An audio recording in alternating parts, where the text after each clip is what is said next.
Katya describes herself as a misfit. Let's hear what it takes to survive, thrive, and grow. Welcome to Breaking Down Barriers.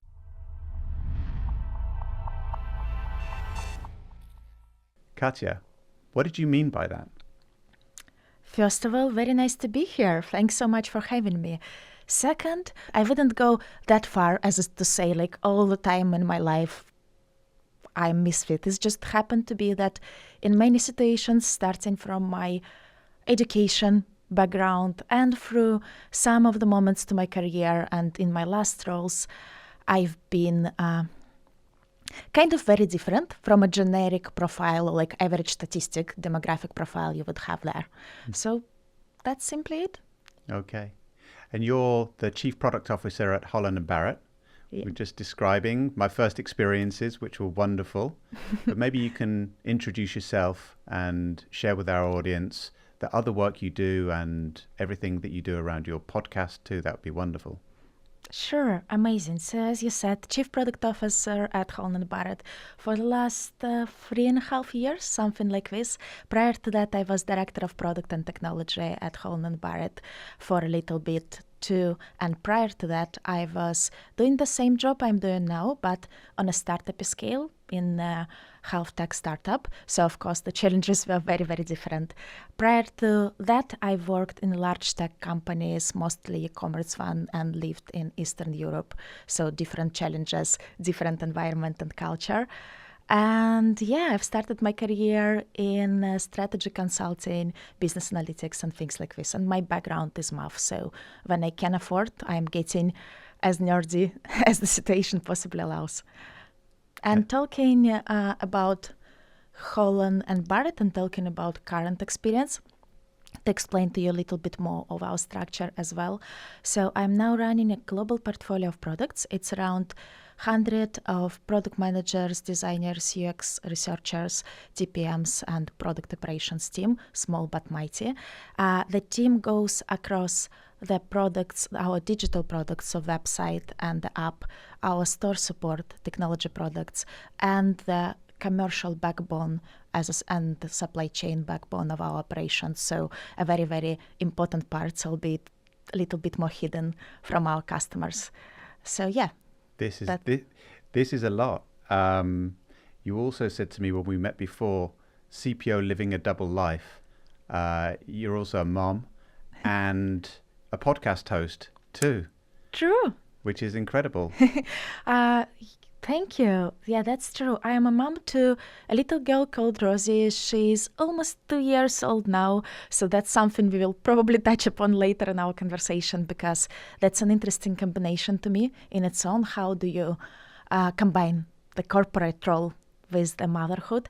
And because I was so interested in this topic, I actually started my own podcast. It's a small podcast, like an indie one. Every year on the 8th of March, I am launching 8-episode series, and all the episodes are dedicated to highly accomplished working moms. Mm-hmm. So what do they do? What are their secrets? I learned tons and tons through it. So far it's been a very, very rewarding endeavor. I can imagine. I heard some of the episodes. Did you? I did. I heard Satya introduce you as the terrible twins that are running digital technology. Tell me more. How do you make that relationship so successful? Yes, so first, I think that it's lots of work, and we've been incredibly lucky in this relationship. I'll go as far as to say that's the best CPO and CTO relationship I've seen in my career.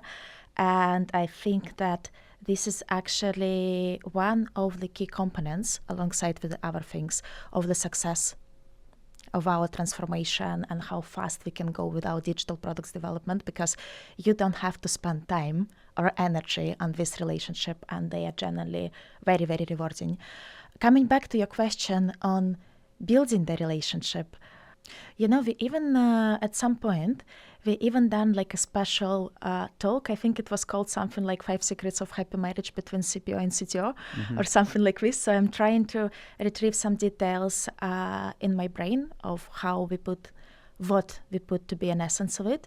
But some of the most important parts is first realizing that you're one team.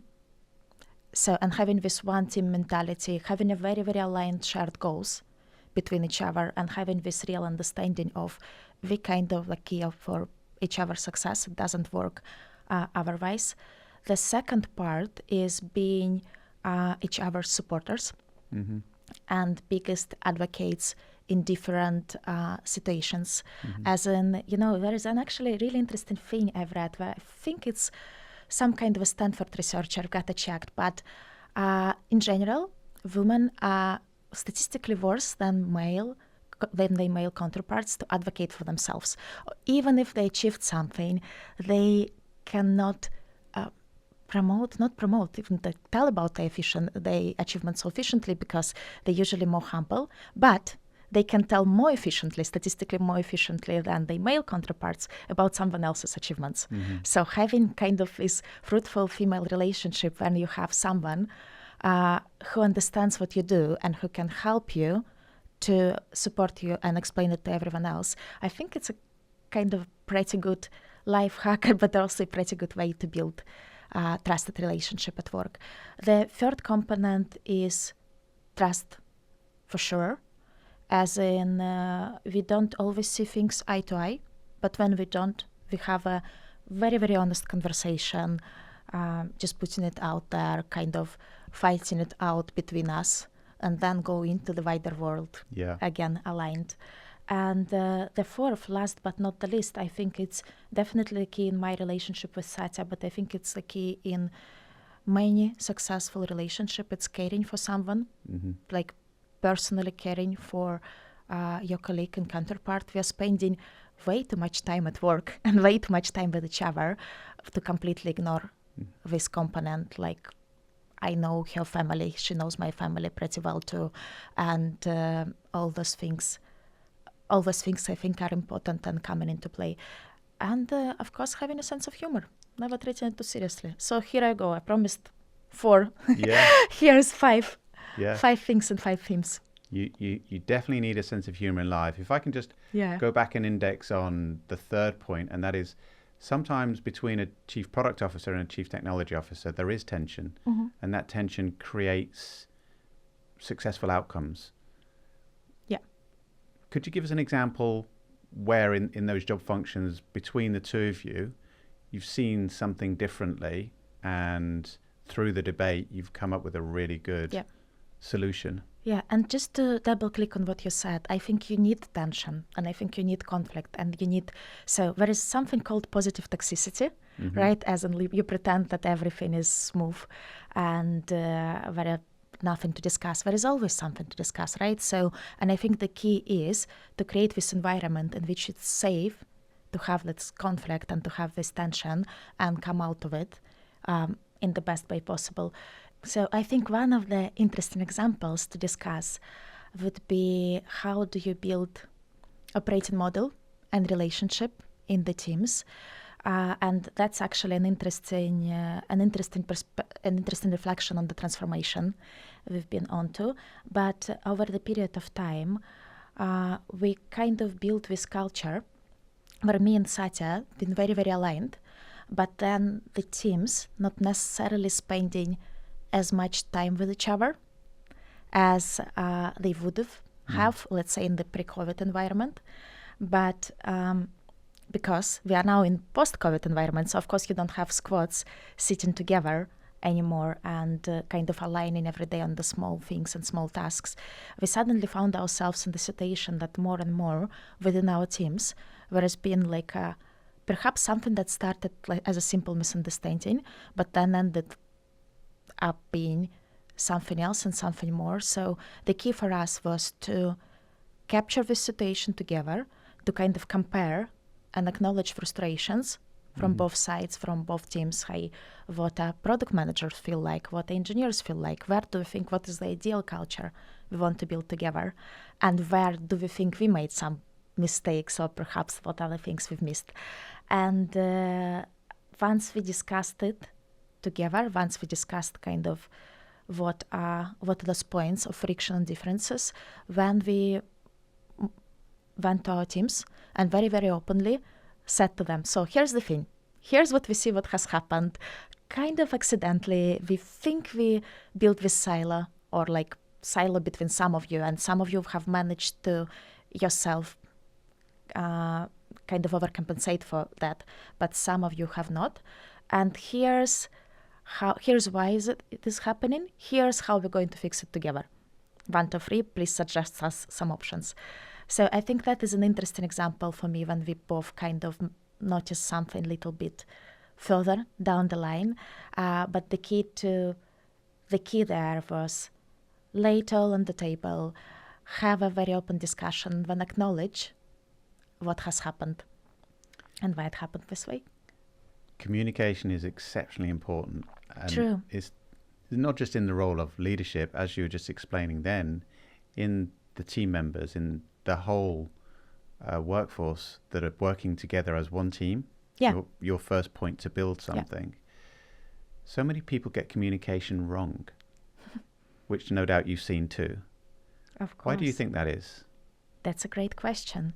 I think, so sometimes, coming back to what you said, like in the team, it is absolutely the key. I actually, at some point at Holland Barrett, we have done research on like the team's happiness or the alignment, and I find it being pretty fascinating. Maybe it's obvious on the outcome, but I love numbers and I love those insights, especially when you can plan a bit of a researcher role and finding them yourself. As in, the internal alignment and happiness of the team actually correlated with the results of the delivery. And if you think about it, it makes complete sense, right? You don't spend your time and you don't spend your energy on kind of mistrust or thinking about experiencing all the negative emotions about our people, yada, yada. But it was nice to see data confirmation to this one. So coming back to the question why people get it wrong, I think when you get to the squads and or when you get on the team level, I think it's mostly because people are so different. We all mean well, but especially after the move to the hybrid working, there is like less of those meaningful moments where you can just have a water cooler moment, family discussion, yada yada, small talk, pub after work or whatever is anyone's preferred tea room, maybe drink of choice. And I think that matters a lot because the gap doesn't create the foundation and investment that then creates an opportunity to have a productive conflicts. Now, when you think about the leadership in particular and why we see the examples of suboptimal communication on the leadership level, I've been thinking about it for a bit, and my best hypothesis is time. So because leaders in general, and I can say about myself as well, that because of the very, very high intensity of what you do, normally you have less time to prepare for a big event or for a big audience talk than you would love to. And sometimes you have only 10 minutes, right? Or sometimes you didn't have time to think about it at all. You just got to the room and you have to kind of attune to people, feelings, emotions, situation, context to be the most relevant. And I think it's a hard task. And sometimes, depending on everything else what is going on, people are even the great communicators. Sometimes they get it better. Sometimes they get it worse. Indeed. Time is time waits for no person, for sure. True. You've managed to be very, very successful. I saw that Holland Barrett last year won Best E-commerce app. We did. Also top 1% of the UX Bayard Awards, and you're also up for CPO of the Year as well. Yeah. Incredible. Thank you. Well Thank done. you so much. Cheers to that. Yeah, it's so great. If you could break that down, like, what are 1, 2, 3 steps? Like, how did you make that happen? I will definitely try to break it down, albeit I think it's kind of more complex, cyclic, back and forth system. Where do I start? So around 4 years ago, Holland Barrett made a strategic decision to invest in transformation and to invest in the in-house technology team, because I think that's certainly one of the key components to achieve those results and to build those successful systems. So the context prior, would that have been before COVID? Some signs of the transformation started to appear before COVID, but the current iteration we are in, like the current tranche of substantial investment, team structure, always been started a little bit after COVID, so around 4 years ago. Yeah. But definitely COVID has helped to see, first of all, why you would all the potential of the digital space, and second, the capability of small but mighty team Holland Barrett has had at the point, particularly on the technology side, on the side of engineers and such. And coming back to the point of deciding to make an investment and deciding to build an in-house product and technology team and to move to the product operating model, so to build squads with the missions, empowered teams, or what I called earned empowerment. This adventure has started around 4 years ago, and that's the point at which I joined as well. I think that's a pretty important strategic decision. And I think that's something not all companies make, not everyone makes it successfully. There are quite a lot of loud data on the market, as in latest I remember is McKinsey & Company report on digital transformation, that the difference between digital laggers and digital leaders is something like 3 and 3 return on investment. Yeah. Multiplicator, so that's quite substantial, quite big. Company knew for sure why we're doing that, but the journey, of course, has been rocky. But if we go, if we kind of backtrack how 150-year-old company achieved those results that you just described, that definitely starts with this decision of building an in-house team. Yeah. When we started doing it, so from the product team perspective and the wider squads perspective, there's been lots of whiteboard drawing, as in how do we even structure our teams, how do we create it, what are the key components we will highlight in our culture, because you cannot do it all together, in which order we are hiring teams. It all kind of made a difference. Some of the first things we did, coming back to the app example, is moving from the third party app, because for us, app is a golden standard of our experience. We want to help more and more customers, where we want to deepen our relationship and to help them not only on the purchase journey, but also hopefully supporting them wider on the wellness needs. Mm-hmm. So that was like one of the first obvious blocks to get closer to heart. And that's my opinion, that it's generally very, very hard to do working with a third-party solution. They don't give you enough flexibility. So we had a very motivated in-house team working on the app. Simultaneously, we had a series of squads forming in our web and wider digital space. We had a very talented small retail team working on digitizing the retail space and building innovation in retail, thinking how we can help our customers in a new way. And in firm foundations, so supply chain, pricing, promo, all the backbone and data of the business. So after the decision was made, I'd say the second part, if we are trying to keep it orderly and we're trying to give a bit of a recipe book, really, it's how to get the teams right. Mm-hmm. And I think one of the things that's been helpful to us and accelerated us a lot, it's the concept of empowered teams. So the concept of squads, and Marty Kagan writes about it a lot, right, as well as other great authors, with empowered squad of cross-functional team. We actually called it Free Amigas at Holland Barrett. At some point, we came up with the term at one of the meetings, and it kind of got stuck because it's catchy enough. And Free Amigas at that point, it meant product leader, engineering leader, and business leader working together on kind of the squad vision, strategy, and everything the squad needs to do. Now, that's been a substantial cultural shift for us at H&B, because a prior way of operating was kind of a feature sets rather than starting from the problem fed to a squad, and squad just acted as effectively executing these features as fast as they could. This model meant, here's your metric, here's what you need to improve, we will hold you accountable for that, but for most of the time you're kind of free to do whatever you think the best to improve this metric. Mm-hmm. And building this model, getting our senior leadership team buy-in, buying into this model, because obviously it's a big change for them and it's quite an uncomfortable change. You don't tell what to do anymore, right? It's scary.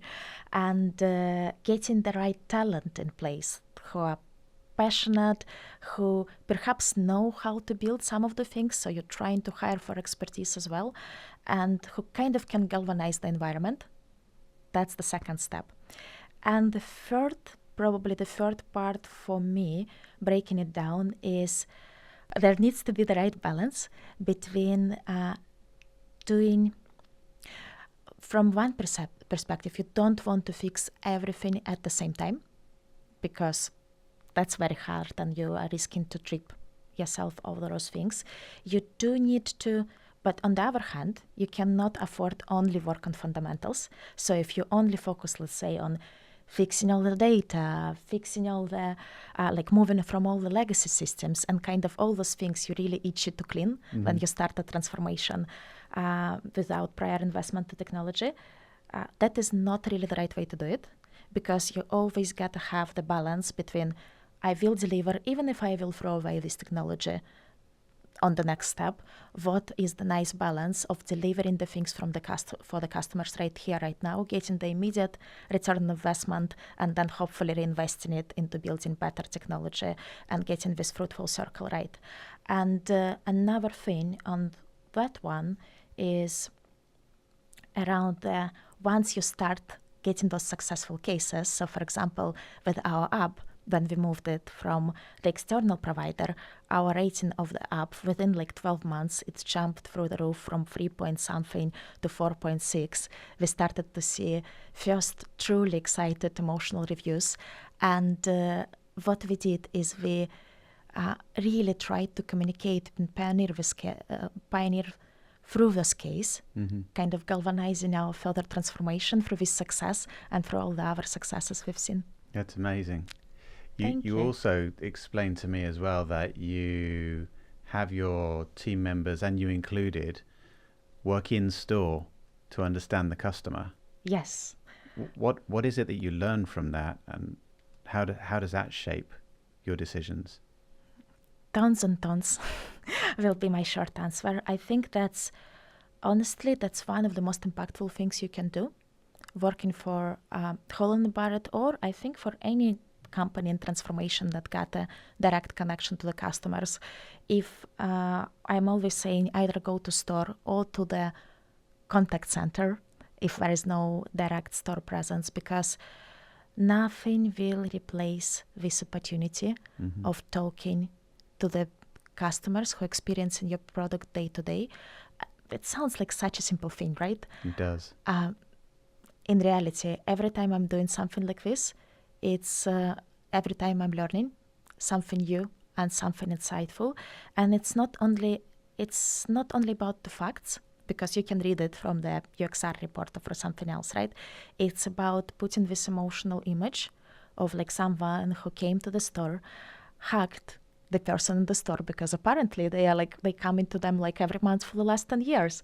How amazing is that? And then proceeded telling them about their dinner, about their kids, something else. And they're not even friends. They only know them in the context of Holland Barrett stores. Or see helping colleagues with the tasks in store that really connects all the dots together and helping to make better decisions. Other thing that I'm learning from the stores, and I live in St. Albans. In St. Albans, we have an amazing store. Here is my hello to St. Albans store colleagues who are absolutely wonderful. Other thing, which has been my personal insight, is the fact that our store colleagues are really our partners in building the best tech. And the way the store manager explained to the colleagues the whole tech transformation, I felt that if we're talking about successful components, that's honestly one of the key eminent ingredients, because all the tech concepts, we think MVP, testing, all those bits A/B tests, everything we think that's a prerogative of only tech people. Yeah.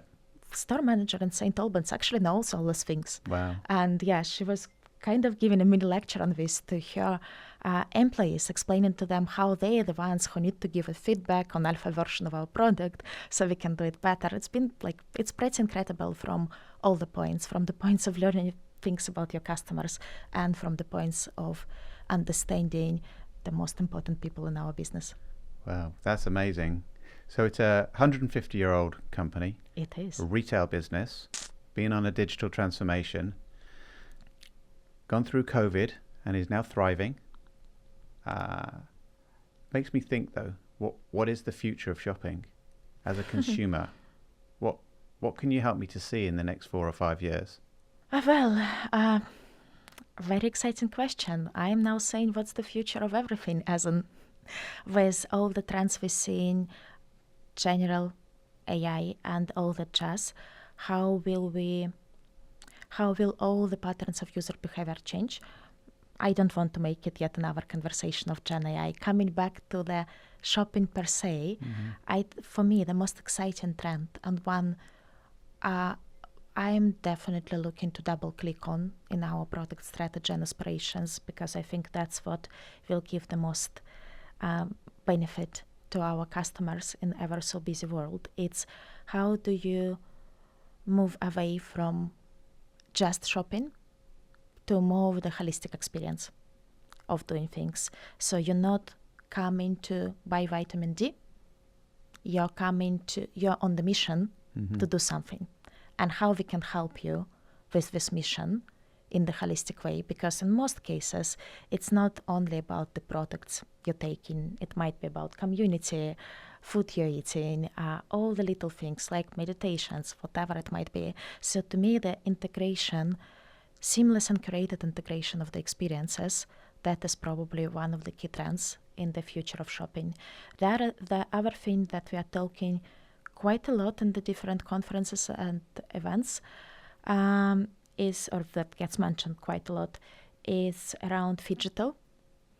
Phygital. Yes, I know. That's the term. Makes me not want to sit still, but you don't mean that, do you? No, I don't. Leah, I thought it's like a questionable term, but that's something. I think it was crafted. Was it on Retail Technology Show? I don't quite remember, but I actually remember the moment of invention of this term, sitting in the room with like similar companies, experiencing the similar things. But effectively, so all the successful retail players will have to go through a digital transformation, right? It's either you do this or die kind of situation. But that will mean that in the future we have very, very strong digital presence and retail presence. And those two worlds need to connect together in a way that's seamless for the customers, in a way that serves customers. How exactly that will look like, I think we're all still figuring out. My team is definitely doing lots of experiments around this one. But I think the true shopping experience and retail experience in the 5 years from now will be connected to that, how we effectively expand in those scenarios. And do you have a perspective or a lens on the difference is in the future of retail from a global perspective versus a UK and European perspective? Interesting question.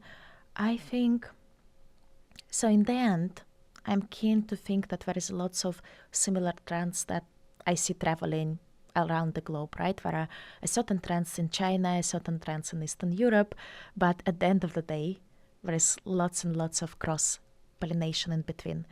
So I'd like to say, especially with the current globalization of technology, there is probably not a lot of things that are going to be on the global concept in the global market, UK specific.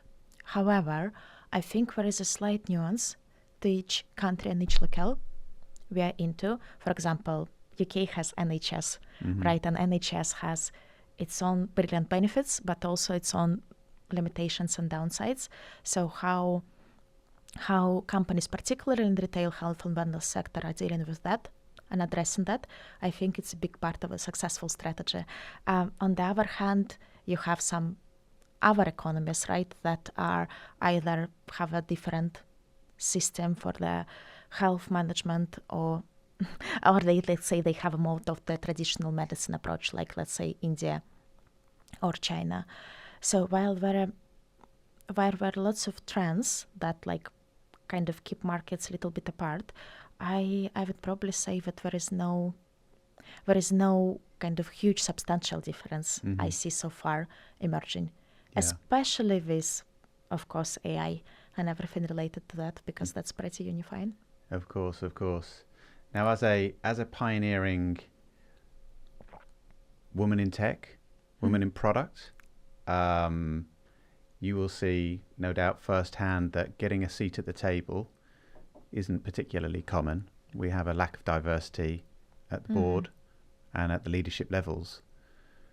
What steps would you take to improve that? Great question. And I think it relates a little bit to the Misfit start of our conversation too.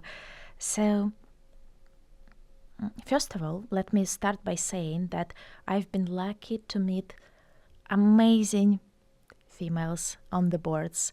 And I think for me, it's definitely been a part of my success, them helping me and supporting me and giving me advice. So I'm thankful for this. I'm thankful for that. And I think that's definitely a part of my success too. So it's not all grey. That's what I'm saying. Yeah.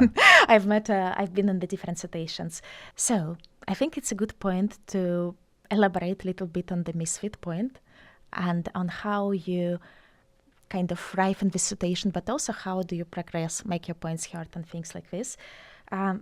Talking about myself, definitely when I joined Holland Barrett 4 years ago, around 4 years, I've been a misfit in many sense. Of course, as you mentioned, it's a male-dominated environment, particularly on the leadership level. Also, I think I still am like the youngest member of the senior leadership team. So that's been a factor as well. I am from a Russian-based background, so I was born in Russia, and the company is mostly UK, or it used to be mostly UK regions. Yeah. So that's the number of factors are coming into this. And on top of it, I was coming from a substantially different corporate culture. So lots of reasons to feel like a misfit, like you don't belong. But I think there is an important part in that you kind of craft your narrative yourself. So, and what you tell in this narrative is very, very important. How do you... And thinking about, okay, you perhaps cannot change some observable demographics factors, right? But how do you use those? What can you get out of this situation? And how can you help the company knowing what you know with your diverse perspective and being who you are, really? I think what's been particularly helpful to me and what I've observed, of course, it introduces some disadvantages, right? Because as in any living and breathing organism, the immune system of organization just trying to push you out a little bit. But there is also a very, very big advantages, as in being different, you can do very, very different things. Yeah. And actually people are more accepting of those things because you kind of already viewed as a one-off case. So you can afford again and again trying new methodologies, sometimes borderline crazy, but definitely something that's not been in the status quo before. And I actually found it being easier. I found it easier if you're really trying to connect to people, especially on one-to-one basis. I found that not being a barrier at all. And I found that people who are most likely to connect with you, being with all those differences, they are also usually the biggest supporters of the transformation because they kind of embrace those different things. So that helps you to build a support structure around yourself. And finally, I think coming back to the point of not being too serious about these things. And even like one of the things I felt has been actually very valuable to Holland Barrett culture, and particularly to the product team, because so the product team at H&B mostly hired, part of it I've inherited, and historically it's been sitting within the business unit, within the little bit of command and control culture, right? So when they just met me, I felt like, there is very, very hierarchical mentality, and they were kind of little bit afraid, which was so not helpful for the empowerment situation. And I remember at some point then I was wearing different earrings to the meeting because I just felt like this one day. And one brilliant designer from a design team approached me and say, "Oh, you're wearing different earrings. I'm not afraid of you anymore." I said, "Fine, if that's the way to do that." I really love that comment on the earrings. But let me just surface as well. Yeah. I would love you to bring your life and your creativity and your mantra to our audience too. What is the La philosophy that you told me about before? Right. I guess you're referring to my tattoo story. And effectively, it goes like, I've been thinking for years what I should have as my first tattoo. And then at some point, I was just having a pleasant evening with my friends at the restaurant. I went to a toilet at this restaurant, and then there was just someone wrote on the wall, "La la la." And I thought it was so meaningless and so beautiful at the same time. So I took a picture, and it became my first tattoo. And that's effectively, to me, it reminds me just not to treat life too seriously, live in the moment, and kind of do your best while staying positive. I think that's a really beautiful story. And you certainly bring vulnerability and humility and courage to the equation too. So thank you, Katya. Thank you so much for helping us to break down barriers. Thank you so much, Mark. I hope you enjoyed the episode.